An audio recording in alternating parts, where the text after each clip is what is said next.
Welcome to the Hamumu Halloween Home Horror Hoedown, the podcast where we watch scary movies so you don't have to. From award-winning to completely unknown, we take them all way too seriously. I'm your host, Mike Hummel. And I'm your host, Solange Hummel. Now, warning, we use a ghoulish number of spoilers, so watch the movies first. Second warning, we don't know anything about anything, so don't take us seriously as we take these movies seriously. Hey, Soli. Yes, sir. You know one of your favorite Christmas movies? There's a song in it. There is. It's a terrible song, but once I've heard it once, it is all my brain wants to sing for the rest of Christmas. And it's not even a Christmas song. It always makes me think of the singers on SNL, one of which has little tiny hands. I think the SNL sketch with the singers with the little tiny hands are supposed to sort of make you think of these kinds of singers. We are, of course, talking about the song Sisters. Sisters, sisters. Performed by Rosemary Clooney and... George Clooney. No, but Rosemary Clooney is George Clooney's aunt. That's weird. Anyway, Rosemary Clooney and Vera Allen, who are the sisters in the movie White Christmas. And that kept going through my head the whole time we were watching Sisters from 1972. And once again, we took little to no notes. Well... Uh-oh. I took little to no notes. I have a page worth of notes. Oh, Soli. I know! I have a word worth of notes. It took me 1 week. Oh. 1 week. To not be less is more. Well, I mean, to fall, yeah. Yeah. I mean, technically, still less than I probably would have taken, but...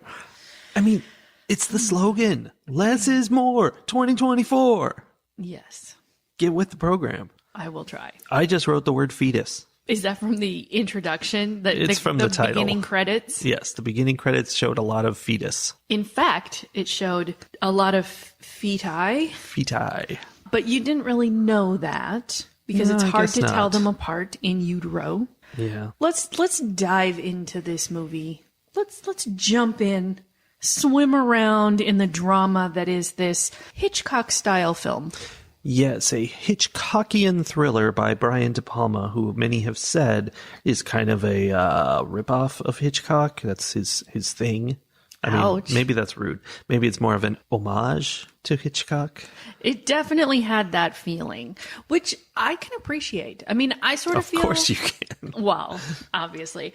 No, I kind of feel the same way about this movie as I feel like watching The Glass Onion and being like, well, this is not an Agatha Christie story, but it's in the style of, and I like it. This was in the style of, but I mean, I don't watch a lot of Hitchcock movies, but this felt different to me. Like, I don't know, it got weird. I think the way it felt to me was that it wasn't really convoluted. Like, there were just a couple of elements to what was going on, and we didn't know things at first, and we learned them later, but still, it wasn't like, oh no, this guy was doing this, and because he was out of the room, the other guy was doing that, or anything like that. Well, I mean, I think there were attempts at that, like the whole conversation that Philip overhears the morning after when he's listening to Danielle and Dominique yell at each other. Which leads to a surprise twist to the film. I mean, was it a surprise? It's supposed to be a surprise. Because as if we were watching that scene where he's in the bathroom getting dressed and listening to the two sisters yell at each other, I was like, well, I know what's going on here. Did you There's already? There's only one reason for this scene to be shot from his perspective. Yeah, and now that you mentioned that, I feel like there were, I don't know, several different things where you're like, hey, what's that about? And it kind of comes together. Like, for example, Philip is the guy that Danielle picks up at a bar or whatever. Oh, right. There's a whole crazy game show at the beginning of this. He's on the game show. She's on the game show. They go together for dinner at what a restaurant. And then they go home to her place. And when they are being intimate, we see that she has like a big old scar on her leg, like weird looking, like it looks like a burn or something. And so don't know what that is. That's a little mystery. It's like high up on her thigh, like her hip area, which does later... not fit the plot at all, if you ask me. Right. Okay. So let's just say right up front, this movie was from 1972. That's and true. as with all movies from the 70s that we review, it is rife with problematic behavior, problematic language, problematic literally everything. Yeah. And it starts right out. You mentioned a game show. Yes. It's kind of like Candid Camera. With a game show called Peeping Toms, where the premise of the show is they set a guy up with like the opportunity to watch a woman undress without her knowledge just to see what will happen. Mm-hmm. What will he do next, audience?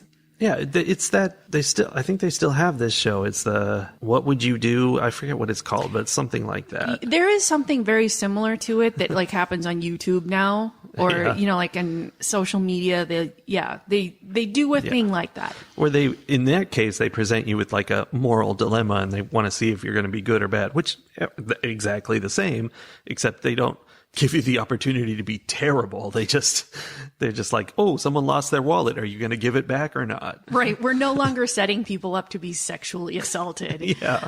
And also no longer giving the guy who made the wrong choice a prize at the end. But was it the wrong choice? Yes. That's the mystery. According to them, no. He apparently made the right choice. Okay. So the character Danielle in the movie is playing a blind woman on this game show. She's not actually blind. She's pretending to be blind. She's on this game show. She's pretending that she's walking into this locker room that's under construction. Why did they just leave it like that? Right. Doesn't make any sense. It's under construction, and she's walking in, and because she's blind, she doesn't know that it's under construction and that there's a guy right there. Literally, the wall between the men's and women's section is gone. Right. It's just like the 2x4 framing. Yeah. And he's standing on the other side, and she walks in and starts taking her clothes off. And the dilemma is, what will he do? What will he do? And the three options were stop, look, listen. Yeah. Silence is golden. And what was the third one? I don't know what goofy term they gave it, but it was leave. Just don't bother her and go away. Go away. Right. So I think the first one, stop, look, listen, was like that he was going to watch her undress, right? I guess. In my 2024 brain, was like, is that the one where he stays, but he turns around? Like, is that the good option? No, the good option apparently was silence is golden, which was the one where he just turned around. As far as we could tell, we didn't really see it. We saw him like turn and walk away a little bit. We knew he stayed in the room, but he could have just sat down and kept watching. Right. I have no idea. And I don't even know what the third option was supposed to be. None of the options were tell the woman that she's about to undress in front of a stranger. Hey, lady, watch out. I'm right here. Don't take your clothes off. No, none of the options involved her having any kind of choice in the matter. Yeah. And so he does the like turn around and walk away, which apparently is making him a good guy. And he gets a prize at the end. Mm-hmm. Then they go out on a date to the restaurant where he won his prize at. A dinner for two. Which is called the African Room. Yeah. And our first introduction to this restaurant is an extreme close-up of a gorilla on the wall. And you know there were drums beating while that gorilla was on the wall. It was so racist. And the waiters at this restaurant are dressed like Chippendales guys. Right, they have like collars and cuffs, but no shirts. Yeah. In fact, I think he even had like insane. long tail. Like he had a. Yeah. I think that's what it was. He was wearing like a suit jacket with like a really long tail, but no shirt underneath. Yeah. I mean, so normal FDA approved food safe clothing. Obviously. I mean, you know that stuff has to happen. They have to be able to get permission for things like that because Hooters and the Tilted Kilt exist. Well, and this kind of felt like Hooters for women, sort of. Yeah. But also very racist and horrifying. Yeah. Which I'm sure there were plenty of. And what they did include that I thought was kind of cool was when Philip looked at his prize, he's looking at the card that says you get dinner for two at the African room. It showed it to us. And he kind of looked at it and was like, ugh. And he rolled his eyes. And so there was that, these people don't know what they're doing. And I am offended by this. Yes, I don't think the message of the movie was supposed to be like, look at this fancy restaurant. It's totally appropriate. I think it was like, oof, not a good choice. But I don't know about the game show. Like, I don't know. Because game shows back in the 70s were weird.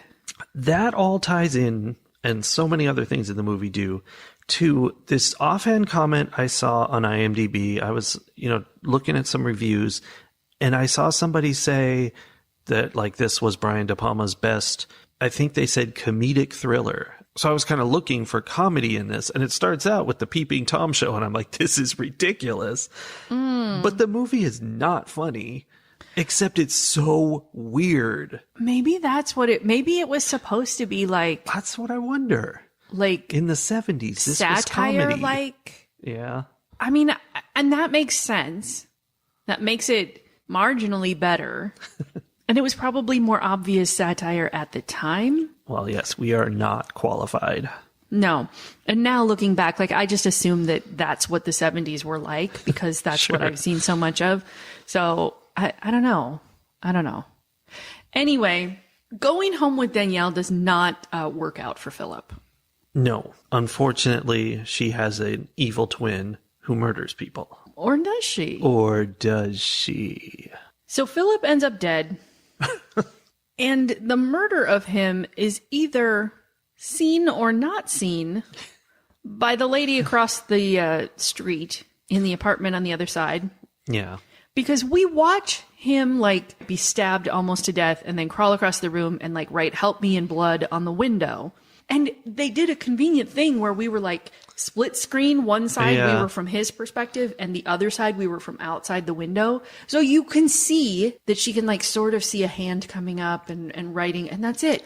And then later she's telling the cops, I watched him, I saw who did it, blah, blah, blah. And I'm like, no, you didn't. No. You didn't even look out the window until later. Yes. There's just no way she saw anything except him sticking his hand on the window. The editing was funky. Like, they were trying to tell one story, but they didn't tell the people who were editing the footage what the story was. Yeah. So they didn't edit it the way the story went. Anyway, she's trying to convince the cops to investigate this murder that she saw. But unfortunately, she's an uppity woman. And, this movie is all about how terrible cops are. You know how you know she's an uppity woman? No. She's a reporter in the 70s. Oh, yeah, that makes sense. Only uppity women were Well, female reporters in the 70s. And specifically, the context here is that she writes stories about how bad the cops are and things they do wrong. Mm-hmm. And so when the cops hear it's her, they're like, whatever. Mm-hmm. But they show up and then they harass her.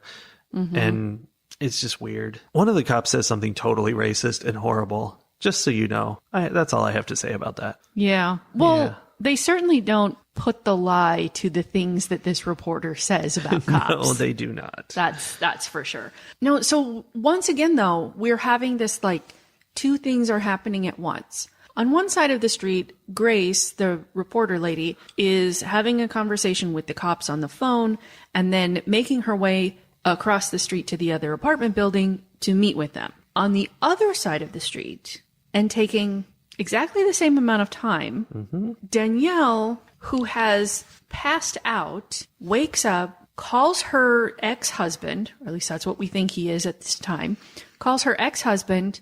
He arrives. They stuff Philip's body into the pull-out couch, which is kind of amusing, actually. Yes. Comedy. Haha. And also managed to clean up all of the blood in the apartment and put the apartment all back into order. And she gets dressed and does her hair and her makeup. With the exception, this cleanup, of a huge splotch of blood on the back of the couch, which nobody ever spots. Also, some things on the front of the couch that are just barely covered by the cushions. Yeah. Yes. Which, again, nobody spots. And then the ex-husband wraps the knife and a bunch of bloody clothes up in a bag and leaves with them. Yeah. All of that happens in the same amount of time that it takes Grace to cross the street. And what's fun about that is that it's real time. It's split screen. We see both of these things happening. So that's kind of cool. It's got tension to it because, are they going to get it done? And is she going to catch them? Although we kind of want her to catch them. So my main tension was, why is it taking her 45 minutes to cross the street?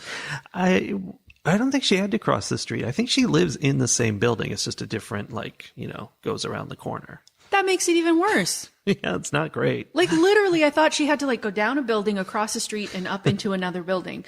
And it was ages for her to get there. It was a bit of a while. But we watched it all really happen, so it's true. And then they give her a hard time and refuse to help her because she once wrote a mean article about them. Yes. And they can't find any evidence that any of this happened because it was so cleverly concealed. Oh my gosh, the guy mopped up blood throughout the entire living room, cleaned that window. I don't know what else he did. He did a whole bunch of serious cleaning, and it's real time. He did it. Although if it was really blood, I don't think it would have come up so good. No. Also, they were lucky that the floor was apparently linoleum and not carpet like I thought it was. Or just 70s. That's true. That could be our new game show, Lucky or 70s. Lucky or 70s. So the cops then, when confronted with these two options, in the hallway with them is a reporter with brown hair and a plain face and plain clothes. She's dressed, very androgynously for the time, which is... She's a reporter. She's wearing something that I would wear every single day, like pants and a shirt, right? They have her versus... Behind the door, they find this deeply made up, coiffed, beautiful blonde woman in a dressing gown. French. With a French accent, because she's French-Canadian. It's right. different. I forgot. It's different. But who acts completely, brainless, right? Yes. Like, not a thought in her head. I don't know. I couldn't even begin to answer that sort of nonsense, right? Faced with these two women, there is an obvious choice as to which of them these cops are going to believe. I mean... Can't trust an uppity woman. Yeah, you can't trust an uppity woman. So that's smart. Yeah. All of that build up, right? And they're like, nope, there's no body here. There's no evidence of anything. We're leaving. Whatever. You were mean to us. The victim is black. We don't care, is basically what they say. Yeah. So Grace decides she's going to pursue this case herself as a reporter. Right. And so she contacts somebody to, do you want this story? I can go work on it. I think it's her editor, who it is suggested she's having some kind of affair with. See? Her mother said that while they were on their way to lunch. Yeah, her mother was an uppity woman from New York. They force her to work with a private investigator on this. And she's like, I could do it myself. And they're like, oh, no, you need this guy because he's a man. And that's how it goes. I feel like this is some of the comedy in the movie, but it's just nonsensical to me. Like, this guy, the way he talks to her and addresses her, I think it's supposed to be comedic because it's so he's just telling her what to do. He's like, yeah, you're going to get in there and go do this. And every time she tries to say something, he's like, no, shut up, do it. And it's so aggressive and so brutal. It's so funny. funny. And what's funny about it is this uppity reporter is just like, okay. Like every time he says something, she just shrinks a little more in her seat and just goes with it. And in the end, she just does exactly what he tells her to. So, funny. Right? Yeah. It was weird. It was like, was that gender relations in 1972? Or was that, funny over the top weird? And if it was, why was her funny reaction to be a mouse? Well, because it's always good to see a woman put in her place. Well, that is for sure. Yeah. That makes everybody feel good. Yeah. I thought for a while that there was going to be like this was going to be, she was acting that way because she had finally found the man who could tame her, that sort of thing. Suddenly she understood why it was important to be subservient so that she could have love. But at the end of the movie, that guy is on the top of an electrical pole spying on the couch, which is now somewhere in North New York, farm country. We have to squeeze in an inner part here. Eventually, the couch gets taken out of the place by like moving guys or whatever that are hired by the people trying to hide the body. They drive it off somewhere.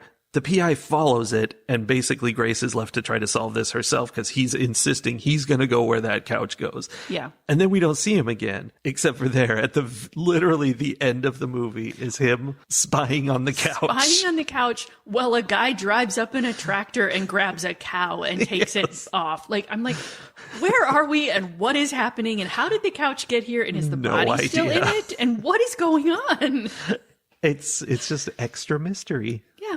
But anyway, that meant the relationship thing never happened that I was expecting. He was really into the couch is the thing. Yeah. So Grace is left to solve this on her own. She finds out about a free-range asylum. Is that what a free-range asylum? Well, that's what her mom was talking about. Like... And here's where there was some like red herring stuff that happened that I'm kind of mad about. Because when she was having the conversation with her mom like kind of offhandedly was like, oh, by the way, I heard about this. There's this new asylum where they just let the people go and live in apartments like real people and like their doctors real humans come and treat them like family members. And I was like, oh, because we already knew that Danielle had an ex-husband, right? Yeah. Who was like weirdly still over her and in her life. That's another thing. He was so like he literally stood outside her apartment, crushing cigarettes under his feet, waiting for her to come out. Like all night. sat in the table behind her at the restaurant and then was like, "Isn't it time for me to take you home?" Yeah, it was weird. Really weird and creepy. But then again, not true. Right. But before we find out that's not true, we're having this conversation. So I was like, "Oh man!" So her ex-husband, air quotes, is not her ex-husband. He's her doctor, and she's one of the patients who is allowed to live like a real person. And that was, it was going to be like, that was all it was, right? And that she is crazy and is two people and, all that stuff. It didn't end up being exactly like that. Or did it? No, because he was her husband. Was he her actual husband? I think so. Okay. At the very least, he was actually making out with her. Yes, they were romantically linked for sure. I just didn't know if they were married. I think they were because the whole thing was like that they were not just romantically linked, like they wanted to have a baby. They did have a baby. And here's the big thing. She just didn't have a twin. She had a conjoined twin. She did. Twist. Spinally conjoined, but when they separated them, she just got a little scar on her hip. So I don't know about that. Very far edge of the spine. Right. The outer spine. The part of your spine that's in your hip. Yeah, so they needed to be separated so that her twin wouldn't be watching them when they made a baby. That was a weird, that they were like making out, and obviously she's attached to her twin, so her twin's there, asleep, I guess, and she wakes up. Supposed to be asleep. Well, I know, but she wakes up and she's annoying them, and Danielle's like, can you just make her go away? And he injects her with something, which seems like would affect her too, but I guess not if they're joined at the butt. I guess not. I don't know. Yeah, it was all there were layers and layers of gross to that whole situation. And it was supposed to be like this. Her ex-husband Emil was a creepy dude, and he was supposed to be. He looked like John Waters. Like that was just John Waters. Yeah, he was definitely supposed to be someone that you were kind of skeezed out by. Yeah. But yeah, he was doing lots of very inappropriate things. All the more so because we haven't really mentioned he ran this asylum, and so he did creepy things with patients, and Danielle was a patient, and so creepy thing. So he does decide to, give his lover/wife her wish and separate them. Well, he did that because she was going to have their baby. Right, and Dominique tried to kill Danielle. Tried to kill the baby, tried to stab Danielle. In fact, I think she did stab Danielle, and that's why they had to separate them, because there was a medical emergency. Oh, I was thinking it was just that she couldn't give birth while attached slightly to someone else. Well, someone slept in the bed next to her. Yes. No, I think, I'm remembering now, I think she became pregnant. Dominique was like super jealous because somehow, Danielle got all the sweet, innocent sugar and spice genes, and Dominique got all the, crazy person genes. Yeah. So she tries to kill Danielle, for being pregnant, and they end up having to separate them, and Dominique dies, and Danielle can't handle it. Feels guilty, yes, as she should. Fair. But, you know. She has a mental breakdown and decides she's also Dominique. Yes. But only at certain times. Yeah. It's an off and on thing. You can tell, though, because she either has delightfully brushed and styled hair, or her hair looks like a bundle of straw on her head. And the part about that bothers me, like, I don't have a problem with them, you know, making them look different. But the part that bothers me is that it happens instantaneously. Well, what you have to understand, hair comes out of your head. Mm-hmm. Your brain is in your head. So your brain can control how nice your hair is. Right. I keep forgetting that. Mm-hmm. I really wish that were true. Do you? Because things would happen. Especially when you get mad and it's just like, are you suggesting? Okay, you're right. I don't wish that had happened. I was just thinking it would be nice to be able to control my hair and make it look the way I want it to look. But if it's the other way around, yeah, no. Okay, so all of that weirdness happens. And yet, there is an additional layer of weird to this movie. Okay, so maybe there's a lot to this movie. Because we're finding all of this out through a soliloquy performed by Dr. Emile as he feels up his wife/ex-wife/patient as Grace, the reporter, is drugged and laying in the bed next to her. Drugged and hypnotized. Right. And she's like becoming Dominique, but not really. Well, she's but like playing the role of Dominique. Yeah. To me, it sort of felt like, you know, there's like a treatment for people who have lost limbs and have like phantom pains where you put a mirror and you like, it looks like that limb is there and, you know, whatever, they do things and it like tricks your brain into resetting and turning that pain off. It sort of felt like they were doing the phantom limb treatment, only the limb that was missing was her entire sister.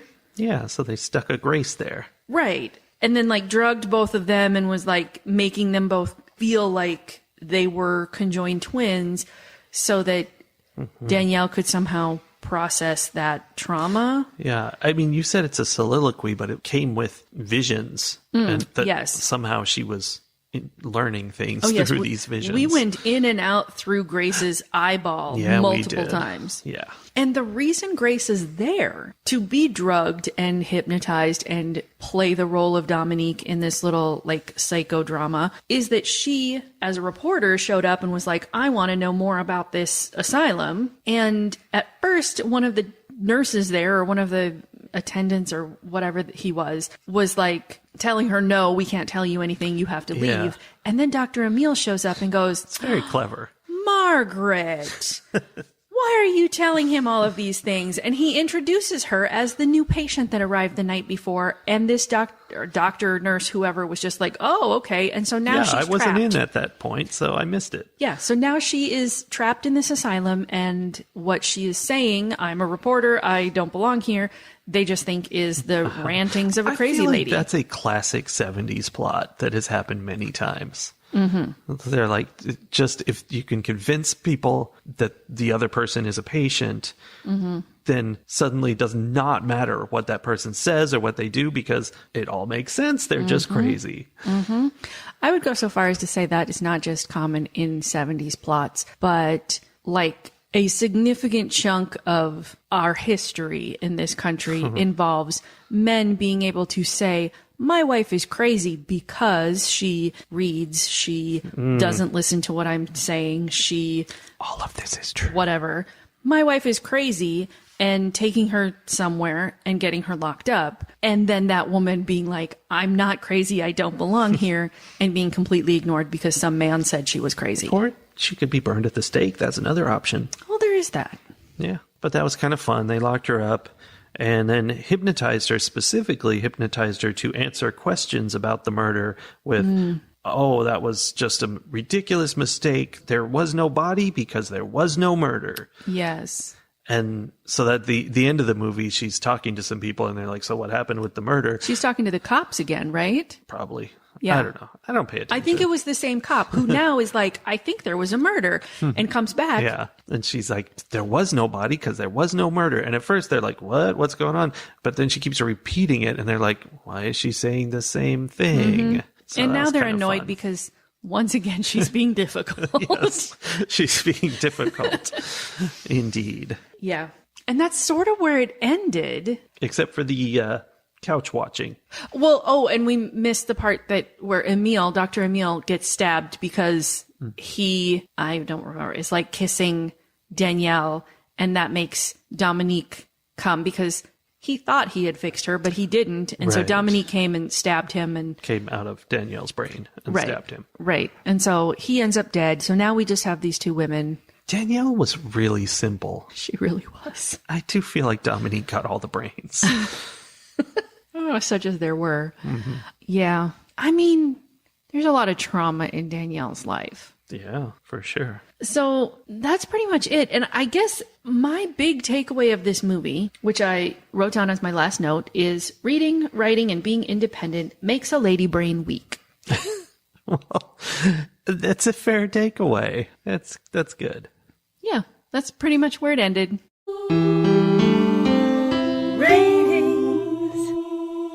I feel like it's fairly obvious from everything I've had to say about this movie, how I felt about it. And I recognize, like, this was one of our reviews, where we mostly just recapped the movie, like we summarized the story. We totally did, yeah. In a really chaotic way, so you're welcome. It adds to the fun. It does. And I think that was the most fun about this movie, was that it was chaotic and there were all kinds of just extremely bizarre things happening. And that was the only way I could enjoy it, because when I really thought about what any of these things were and what they meant and what the reality of all of it, there was just nothing but grossness about humanity in this movie. Yeah. So, I mean, I think if I had tried to dive too deep into any one thing, it just would have been a whole rant about racism or sexism or ableism or, all of the many things, which obviously we went into some. So I guess all of that is to say, I don't think anyone will be surprised when I score this movie 2.5 karate lessons out of 5. Yeah. Because it was so frustrating. It was so, as a woman watching this movie, it was frustrating. As a person from the 21st century watching this movie, it was frustrating. And I like Hitchcockian films.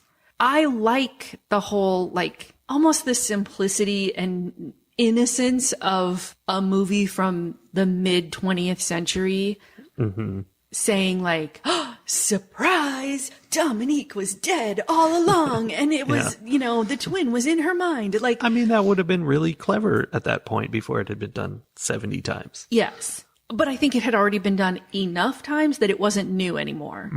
And now it's like so cliche. So I wanted to like this film, but I found it disappointing.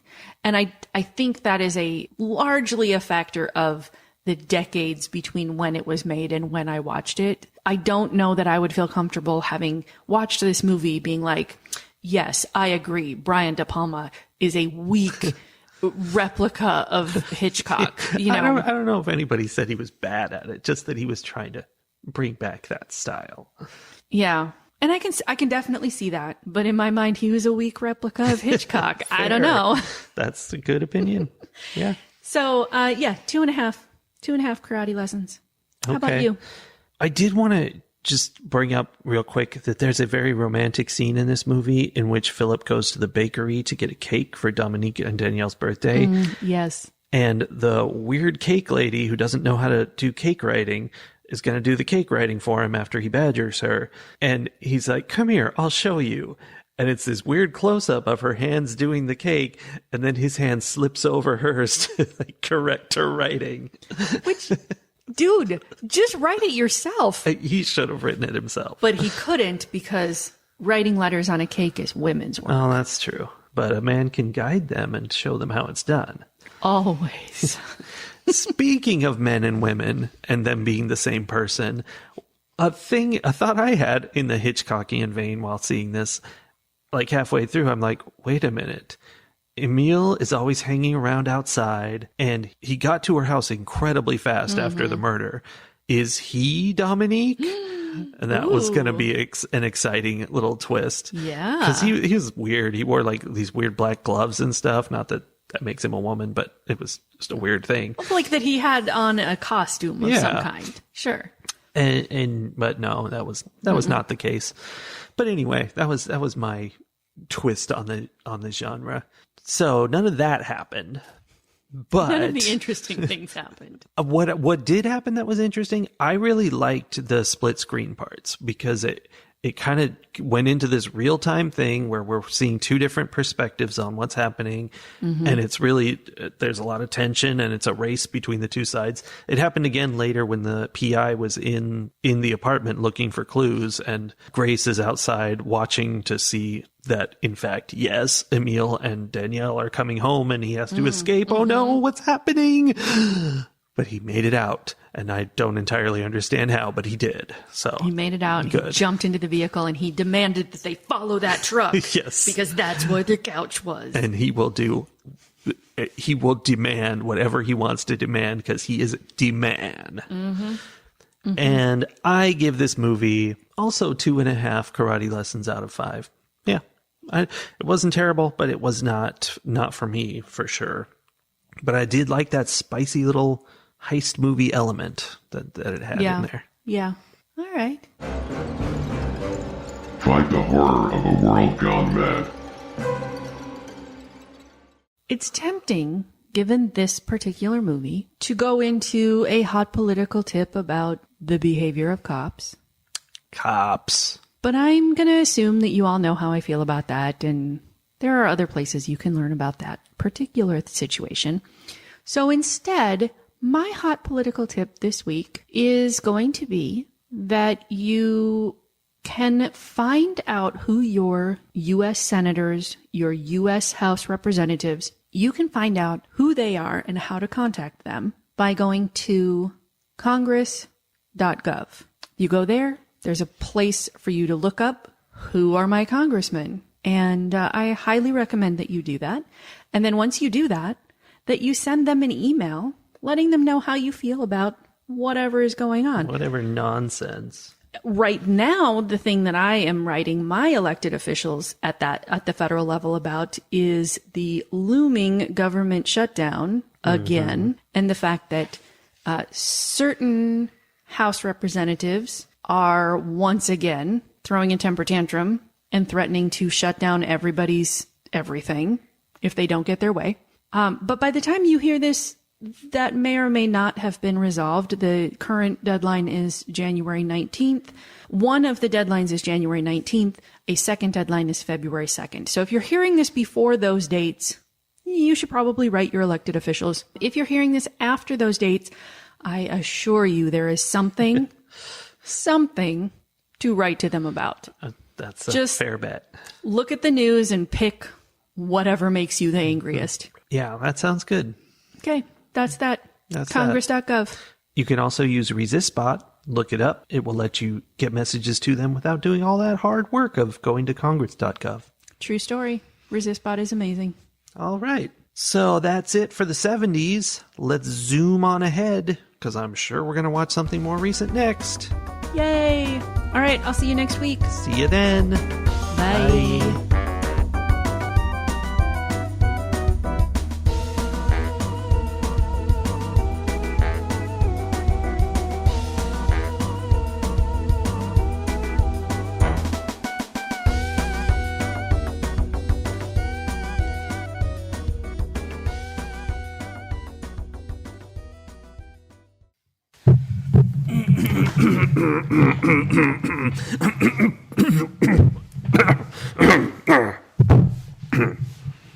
Is that how you behave when no one's around?